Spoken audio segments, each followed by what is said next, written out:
Welcome everyone, I'm Andy, a First Lego League Global Judge Advisor, and I'm based in the UK. Hello, I'm Mandy from the First Lego League Challenge Development Team, working for Lego Education here in Billund, Denmark. Mandy and I are going to be leading this training today, but be sure to read additional information from your local Judge Advisor and Tournament Director about your particular event. This training video will give you an overview of what to expect and how to perform in a judging role. Let me start by saying thank you. Thank you for giving up your time, thank you for volunteering, and thank you for being awesome. Tournament Day will be one of those days that is life affirming, a day that will make you realise how amazing and talented our youngsters are. It's a day that you will never forget. We will have a number of teams that will be competing, and they have all been working hard since the start of the season, getting ready to showcase and demonstrate their amazing work to you, the judges. It's a big, important job, but today you have to be lots of things to our teams. You have to be a friendly face that greets them as they enter the judging space. You have to be reassuring and positive and acknowledge all the amazing work they've done, or perhaps not done. In each case, you have to be a supportive mentor, while all the time judging the teams against the criteria that will assess how they have got on through the season. In your role as judge, you can make or break a team's day, or even their season, but with a bit of training, we're sure that your actions could inspire the next generation of innovators. Over the next 40 minutes, we're going to have a look at the First Lego League Challenge for this season. We're going to have a look at the schedule for the event and talk about the expectations on the day and what you have to do, of course. We'll hopefully answer all of your questions and calm your nerves, if you have any.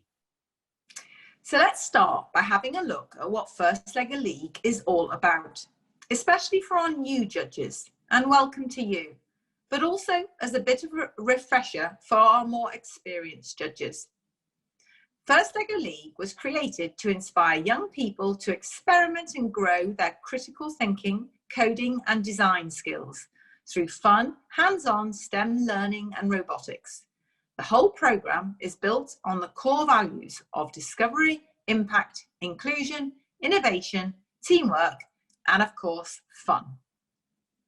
So teams turning up to the tournament will have a few things to do. Throughout the day, they will be showcasing their core values and everything they do. They will compete in a robot game 3 times, and they will attend a judging session where their robot design, innovation project, and again, core values will be evaluated. These 4 areas, the robot game, the innovation project, the robot design, and the core values will each be scored. They have equal weighting, and the scores are combined to produce the Champions Award winners. There are also awards in each separate area, and often there will be optional and local awards as well, but more on that later. Teams have been working towards today since the start of the season and will arrive full of hope and optimism, excited to see what they can do, but also to meet other teams and learn together. With this in mind, it's important to consider the expectations of the teams. Some will come with the single mindset of winning the Champions Award. Some will have the goal of advancing to the next level. And some will be aiming for a specific award in one of the core areas. And some teams will just be here for the experience. That's true, Mandy. Newer teams may have different goals than more experienced teams, but one thing is for sure. They all want to do their very best and produce their top performances for you, the judges. Your role today is both to judge and to mentor. You are all amazing people, and I know you will offer support and challenge to the teams when you feel it is needed. Look for the positives, think about what you say, and remember, teams will pick up on your tone and your body language. It reminds me of a session a few years back when a team wasn't having a particularly good day. The robot design area of the judging wasn't going well and the team looked a bit disappointed. It was a judge who saved their day by moving across the room, sitting on the floor with the team, and completely turning the session on its head. By offering guidance and advice about what they should try next and how to fix the broken robot, the judge enabled the team to leave the judging session feeling motivated. Even though some things had gone wrong, they had some amazing feedback to use for next time. This is also really important when considering the makeup of the team you are judging. They could be as young as 9 years old, or they could be teenagers. They could have extra educational needs, and they could be a small team with just 2 or 3 members, or they could have as many as 10. Tailoring your actions, your language, and your behaviour can help settle each team's nerves. Again, there are many factors to consider, but don't worry. Smile and just be yourselves. You will do an amazing job, and your judge advisor will be floating around, popping their head in here and there to help with any problems along the way. This year, the season's called Cargo Connect. The theme is transportation. Let's have a quick look at the robot game field setup so we can see what the robots have to do. This is going to help you when judging robot design. It'll give you some insight into the team's mission strategy and the decisions they have to make about their design process. As you can see, there's lots to do in 2.5 minutes. Teams have to score as many points as possible. They get 3 attempts and only their highest score counts. Teams have also been working on their innovation project. This is where the teams have to identify a specific problem related to transportation and then research it thoroughly to fully understand the problem and any existing solutions. Then they create their own innovative solution, which they need to present to the judges. They are provided with some inspiration to help them choose their final project. By looking at the robot game, you will notice all the Lego models on the competition field are related to the theme, and this will spark the team's imagination. The next, and possibly the most important of the 4 parts of First Lego League, are the core values. They're central to everything the teams do in the programme and should be demonstrated in the way the teams behave at all times. It is important that you are familiar with the 6 core values because you'll be looking for them throughout the judging session. The easiest place to read about them is on the core values rubric, which we will come to later. Just a reminder, the core values are discovery, impact, inclusion, innovation, teamwork, and fun. To give you some examples, when the teams talk about the new coding skills they've learned or the ideas they had for the innovation project, that's discovery. And when they tell you about the persistence and the creativity they use to solve the missions in the robot game, that's a demonstration of the innovation core value. Teams will have prepared a 5-minute presentation of their innovation project, and they have another 5 minutes to communicate their robot design and coding. They will have seen the rubrics which show the criteria that will be used to evaluate their achievement in each area. They also get the judging session flowchart, so they know exactly what to expect and how you, the judges, will evaluate their performance during the 30-minute session. We will take a closer look at the flow of the judging session in a few moments. Teams will expect a schedule for the day with 3 robot game time slots and 1 judging session. Each team will be based in their own pit area for the day, but they're encouraged to move around and meet the other teams and to participate in any activities that may be provided. Coaches have been told what time the event begins and know to collect their team schedule on arrival when they check in. When you get your schedule, it's really important to understand where you need to be and at what time, the role you've been assigned, and who you are going to be judging with in your judging pod. You'll probably see lots of other items on the schedule too, including the robot game matches, breaks, the ceremonies, and most importantly, lunch. Some of you have been nominated as the lead judge in your pod. Lead judges, one of your jobs will be to ensure that your group of judges sticks to their schedule. Let's take a look at the 30-minute judging session and what it should be like. As you can see from this flowchart, it's broken down into different sections. It's important that every aspect gets its fair share of the allocated time, but also the session can't be fully rigid.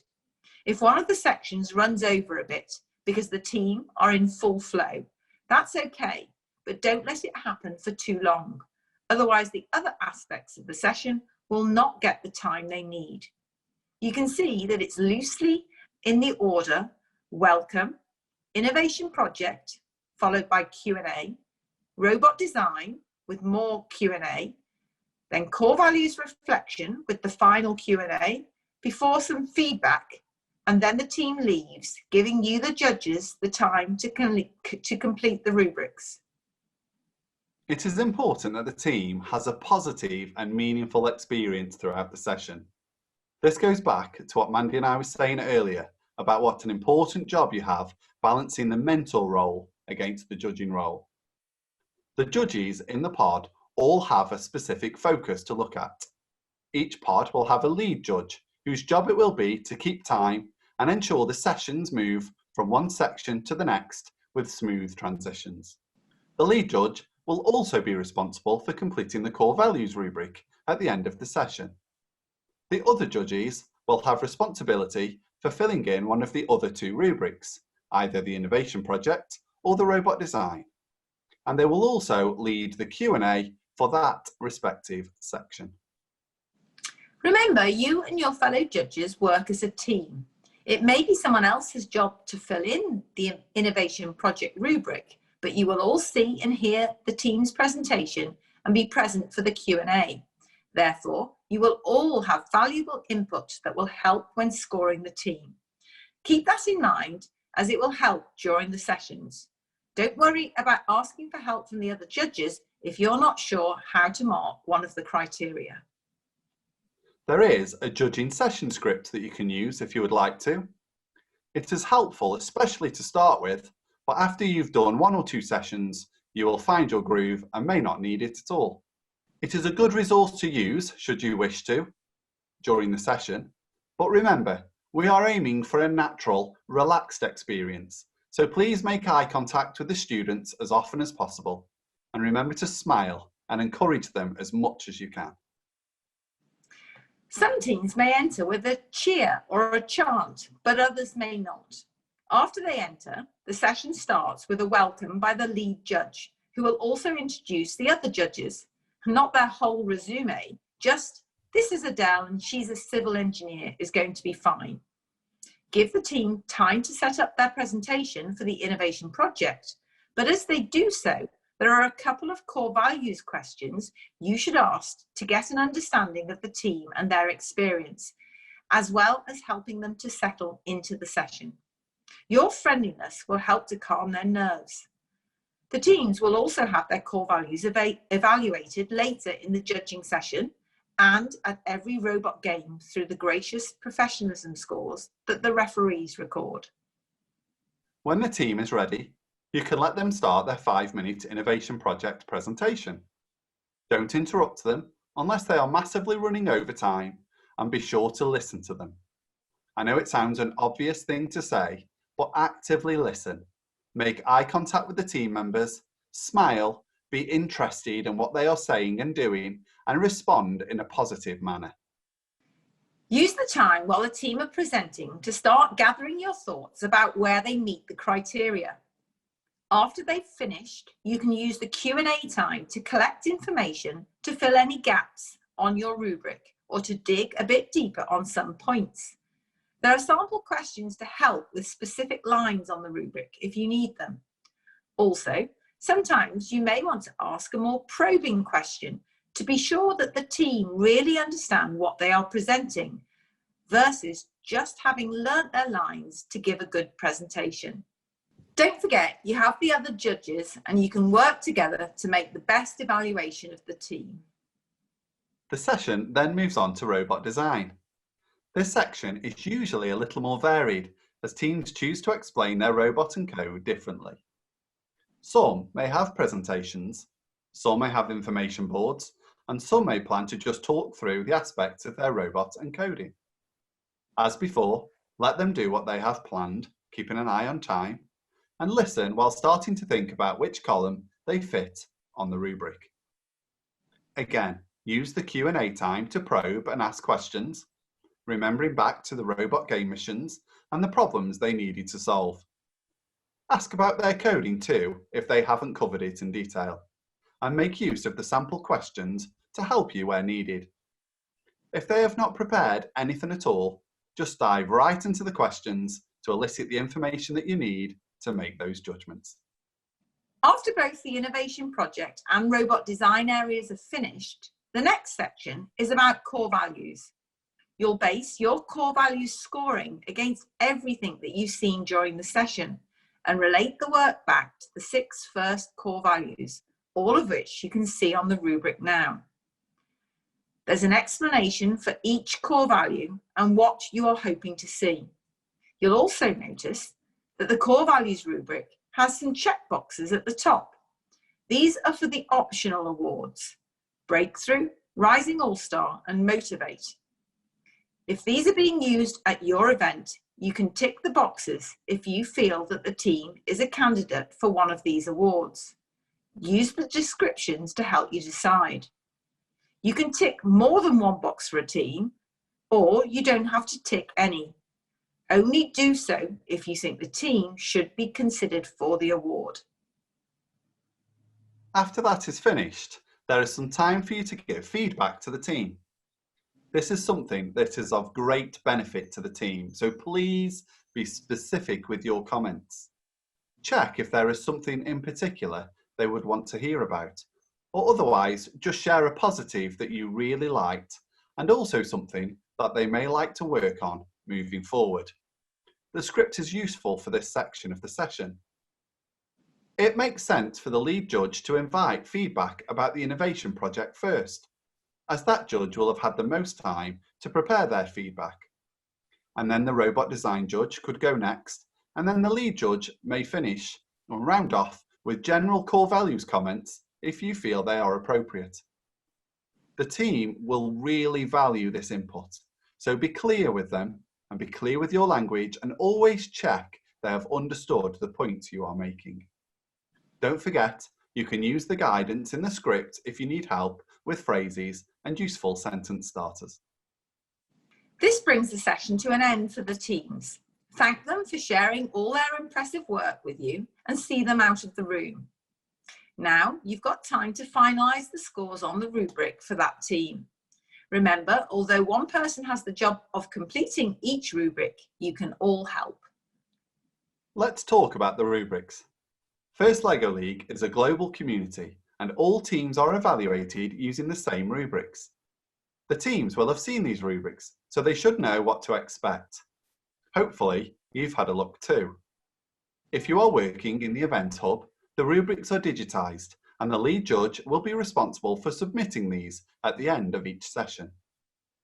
On the Innovation Project and Robot Design rubrics, you can see that there are 5 categories: Identify, Design, Create, Iterate, and Communicate, which all follow the engineering design process. There is a descriptor in the coloured line of each category that describes what the teams have to achieve. This is broken down and further explained in the criteria given in the 2 white lines underneath. You are expected to give a score for every criterion by ticking the checkbox in the most appropriate column. So there will be 10 scores in total on the Innovation Project and 10 scores in total on the Robot Design rubric. The Core Values rubric is a bit different, with only 6 scores. Scoring is on a scale 1 to 4. 1 is beginning, 2 is developing, 3 is accomplished, and 4 is exceeds. It's important that the 4 levels of achievement on the rubric are fully understood. Regardless of the age, size, or experience of the team, they must fully demonstrate that they have met the criterion described in a level before being awarded that score. If they do not, they remain on the lower level. Let's have a look at those levels. Beginning, or a score of 1, refers to a team that shows little or no evidence of their achievement in this criterion, or has not yet achieved the developing standard. The words you will see on the rubric used to describe this level are minimal, unclear, and limited. Developing, or a score of 2, refers to a team that shows that they have made progress toward accomplishing this criterion, but still give simple or inconsistent evidence in support. The words you will see on the rubric used to describe this level are partial, inconsistent, and simple. Accomplished, or a score of 3, refers to a team that clearly shows they have accomplished this criterion and gives clear evidence in support. The words you will see on the rubric used to describe this level are consistent, clear, and detailed. And that leaves exceeds, a score of 4. This refers to a team that goes above and beyond the accomplished expectation for this criterion. This could be demonstrated in a variety of ways, and so is not prescribed anywhere on the rubric. This is for those moments that make you step back and just think, wow. But again, we can't imagine every scenario, but what we would like to say is make sure you are happy when awarding an exceeds. Remember, a strong accomplished is not necessarily an exceeds. A couple of points on the scoring. You're comparing teams against the criteria on the rubric. One team might be better at one aspect than another, but if they both only match the one criterion, then they both get a level 1. Don't award any half points. And also, remember to measure each team against the criteria on the rubric only and not against the other teams or where you think they should be. Be analytical and fair, and then everything will work out well. The trickiest aspect of this is ensuring that Judge A in Pod 1 is marking the same as Judge B in Pod 2.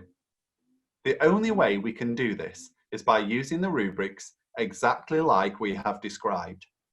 Like a mark scheme for a test. Different teachers can mark the test, but they always use the same criteria. A 1 remains a 1 until the team fully meet the criteria for a 2. And remember, you don't have to give the same score for both criteria in a category. The other point to note is in the awarding of a 4. Please don't mistake a good 3 as a 4, like Andy said. A 4 does need to go beyond the scope of the rubric and really show how the team has exceeded. Because this can happen in lots of different ways, there's a box for you to fill in a short comment to explain what the team has done to get the exceeds level. Your judge advisor will be floating around at the event and can help with those really tough calls. But please remember, you are judging as a team. So chat with each other, voice your opinion, and then make a decision and move on. Once you have submitted your rubrics in the Event Hub, the judge advisor will be able to see the scores. If you are working with paper rubrics, a volunteer will collect and enter the scores into the official judging spreadsheet. This will present the data in a similar way to the Event Hub. The judge advisor will then lead the allocation of the awards. Don't forget, there will be input from the robot game scores too, and the evaluation the referees will make of the team's gracious professionalism. Remember, gracious professionalism is how a team expresses their core values, which will be recorded for each team at each robot game match. The gracious professionalism scores are added to the scores from the core values rubric, as they are part of the core values evaluation. When you combine all the different scores, we get the overall picture for the performance of the teams. As you'll be able to see from your schedule, there will be a time when all judges will be due to assemble as a group so they can sense check the final results before starting deliberations on award allocations. There are various awards. We have the Champions Award that goes to the overall winning team who has excelled in all 4 areas. We also have area awards for robot performance, innovation project, robot design and core values. For the event where you're judging, some of the optional awards may be used. You'll need to check this with your tournament director or judge advisor. These are the ones at the top of the core values rubric: Breakthrough, Rising All-Star, Motivate. And there's also Engineering Excellence, which could be used at your event, as well as some local awards. We spread the awards out so as many different teams as possible are recognised. So don't be surprised if a team wins a different award than you were expecting. The overall aim is to reward the best team with awards. If we can say we've done that, then everybody will be happy. The event will finish with the closing ceremony, where we celebrate the amazing work of all the teams and hand out the awards. I'd highly recommend you stay for this. It's really great to see how delighted the teams are and to celebrate with them. This concludes our training. Have a look through all the documents, and if you have any questions, ask your local judge advisor. Study those rubrics and take a good look at the criteria so you know what you're looking for. Don't forget, the teams will know what to expect. They will have seen the rubrics and the session flowchart, and they will turn up to the tournament wanting to impress. Remember, your job is to be supportive mentor whilst also accurately evaluating the team. I want to finish by thanking you all again. Thanks for giving up your time to listen to this training today, and thank you to agreeing to volunteer at your event. We couldn't do this without you. That's right, Andy. These people really do make a difference. Thanks for listening. Bye-bye.